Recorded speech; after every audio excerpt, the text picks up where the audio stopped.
اس وقت تک دیکھیں گے جب اس وقت بھی دیکھ رہے ہیں یہ میسور والی صورتحال تو نہیں۔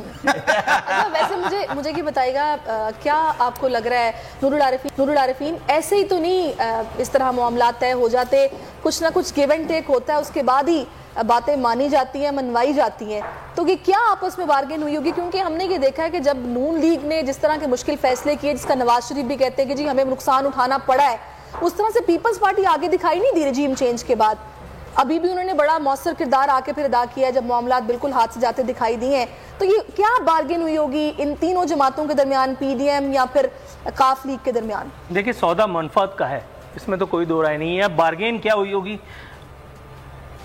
جی اب منفعت کا سودا یہ بات تو طے ہے، لیکن بارگین کیا ہوئی ہوگی اس بارے میں کچھ بھی کہنا قبل از وقت۔ میں بلا وجہ کی پھاڑ مار کے تمام تحفوں کا رخ اپنی طرف نہیں کرنا چاہتا، لیکن یہ اصولی کوئی کھیل نہیں کھیلا جا رہا، اس میں نظریات کا کوئی عمل دخل نہیں ہے، اس میں منفعت اور دوسری طرف مجبوری بھی شامل ہے۔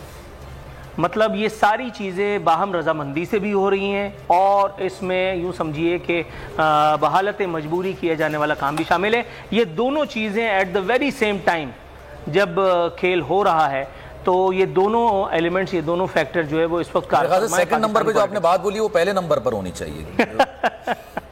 چلیں آپ نمبر کو آگے پیچھے کر لیں، ترتیب آپ نمبر کو امیر عباس صاحب اور اسامہ غازی بھی ہمارے ساتھ ہیں۔ اچھا ویسے میں آپ سے امیر عباس یہ جاننا چاہوں گی کہ ہم نے یہ دیکھا ہے، آپ کو پتہ ہے آج کل تو سوشل میڈیا پہ سب کچھ آ جاتا ہے، کہا جا رہا تھا کہ جی پی ٹی آئی کے لوگ یہ بول رہے ہیں کہ بھی ہم نے تو پرویز الہی صاحب کو ووٹ نہیں دینا، اور پھر یہ ساری صورتحال بھی آپ کے سامنے ہے۔ اگر کوئی اور